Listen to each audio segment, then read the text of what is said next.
the process been like for you? It's been an adjustment, to be honest with you. Coming from Penn State and then coming here to Oregon has been a huge adjustment. With the tempo of speed and with people, the weather. So it's been a lot. So I've been pretty excited to be here. I've been welcomed in by a family that I wouldn't spend any of the time with, but it's been pretty good here. How would you describe catching passes from Justin Herbert? It's exciting. I know it was great catching passes with Trace, but it's definitely good catching passes from Justin. He sees the field, he knows what he's doing. He's pretty much the quarterback of the offense, so he knows what he's doing. It's great catching passes, running routes with Johnny Johnson and Reed and all those other guys. So it's definitely a learning experience for me, and it's been fun while I'm doing it. Obviously, your size is a huge asset, but besides that, what else do you think you bring to the table? I think the leadership. I think that Brim needs leadership. The leadership is part of the team which needs to pretty much elevate in the room. So there's a lot of young guys. So Reed's I think a junior, Johnny's a junior. So it's pretty much me and Schooler who are pretty much seniors. So we're just trying to bring that to the room, sort of me permeate that sort of leadership and sort of bring those guys up.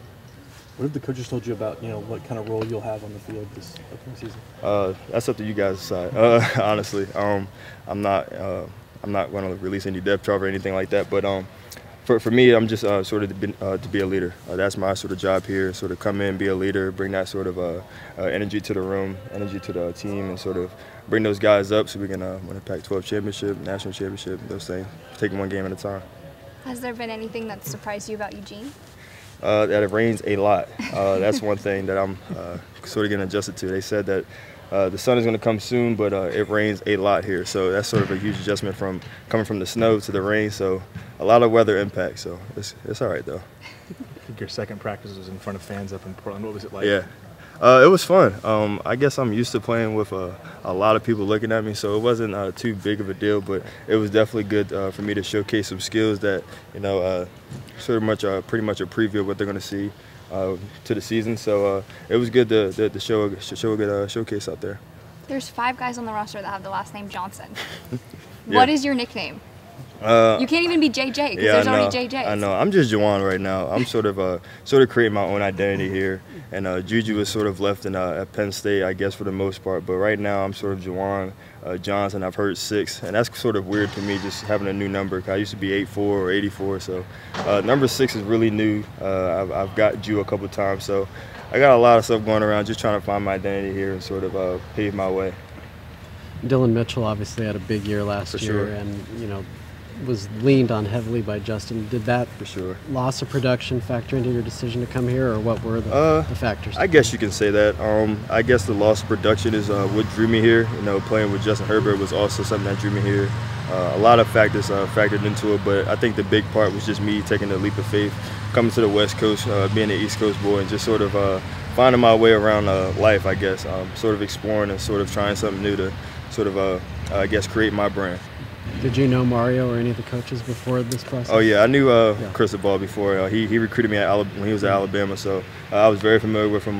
We were even Facebook friends, so I kind of seen him on my feet once. I was like, dang, I remember when he was at Alabama. Now he's at Oregon, so that was pretty weird. And when he messaged me, I think when I was doing the process, I was like, wow, that is so weird. So it was definitely something that was sort of funny when I was going through the process. Yeah, when you committed to Oregon, on your Instagram you said it was a childhood dream. Absolutely. Did you grow up watching Oregon when you were in New Jersey? Absolutely. Well, who didn't watch Oregon? I mean, you see in the jerseys, you see DeAnthony Thomas, LaMichael James. You see guys like that. You kind of wanted to emulate them when you were growing up. So seeing those guys when I was younger, I was like, dang, I wish I could play for Oregon. And my mom at the time, she was like, no, that's too far. But now I'm sort of a man on my own and sort of paving my own way and write my own story. So I came out here, wanted to live up my childhood dream and sort of play for Oregon.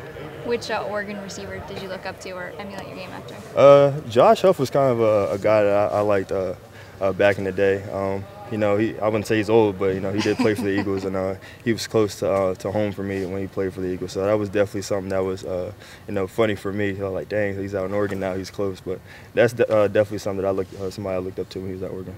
You talked about Schooler being an upperclassman in that wide receiver, but obviously himself, he was also a converted safety. So with that experience, what have you seen so far out of your I definitely see a lot of experience. You know, those guys aren't the youngest guys, and they're not freshmen, but they do know their way around, you know, campus, around the football field, and so those guys are knowledgeable about, you know, what's going on around here. I just want to bring that sort of experience on the football field and sort of lead them in the right direction and sort of not be like a dad, but sort of be more of a big brother and sort of take them under my wing. Dropped passes have been something Absolutely. they've been trying to work on. How have you seen that playing out in spring? Absolutely. Well, I mean, drop passes are part of the game, and sort of, you know, I've had my own woes with drop passes, so we're sort of working together, and sort of during spring ball, we're sort of making up for those. So, you know, whenever you have a drop pass, you do push-ups and stuff like that. So we haven't seen too many of those, so we're all working together on like trying to eliminate those woes and those drop passes, so you know, the media won't say, oh, they're drop passes all the time. So we're definitely trying to eliminate that stigma around here and sort of a transition into superstars around here. When somebody does drop a pass, how does Coach Bo kind of handle that situation? It's nothing malicious or anything like that. It's sort of it's part of the game, so it's sort of you know, get your 10 push-ups and sort of move on with it, because it's sort of like, you know, it's in the past, sort of got to move on to the future. So that's something that we're really harping on in this room, is sort of, you know, ownership and sort of taking accountability of your own drop passes or mistakes. So when those things happen, you do what you got to do and move on. Juwan, Trace McSorley back at the Combine was talking up something about in cuts being a particular strong route for you, as well as the verticals, 9 routes. What do you think are your strongest aspects of your route running? I just think just being strong. You know, I know I run a lot of different routes. Even here, I run a lot of routes I've never ran before. So it's definitely different trying to transition from, you know, routes at Penn State and routes at Oregon. And I think the biggest aspect of me is just trying to learn. I think you know, I'm just a learner and try to find new ways to win, find new ways to catch the ball, and try to you know, make the quarterback look good as well as myself. Apologize if this is a repeat from before, but what's with the post-catch crossover behind the back? When did that move start? Which one is that? Oh, like every catch, you go in between the legs. Oh, I don't know. That's sort of my whole deal. I mean, it's sort of just natural for me. I don't know what it is or where it came from, but you know, my brother sort of talks about that a lot, and I honestly don't know. Has the biggest transition for you in this offense been the route running? I want to say just learning the playbook. You know, it's different terminology, so it's definitely different trying to, you know, pick up on and try to, you know, assimilate some of the stuff that Penn State did and trying to bring it over to here. So it's definitely different to try to, you know, learn the playbook from, you know, it's kind of heavier here than it was at Penn State. And so I've been at Penn State for 4 years and trying to learn that offense, and now learn a new offense here. So it's a transition, but you know, I'm picking up pretty fast.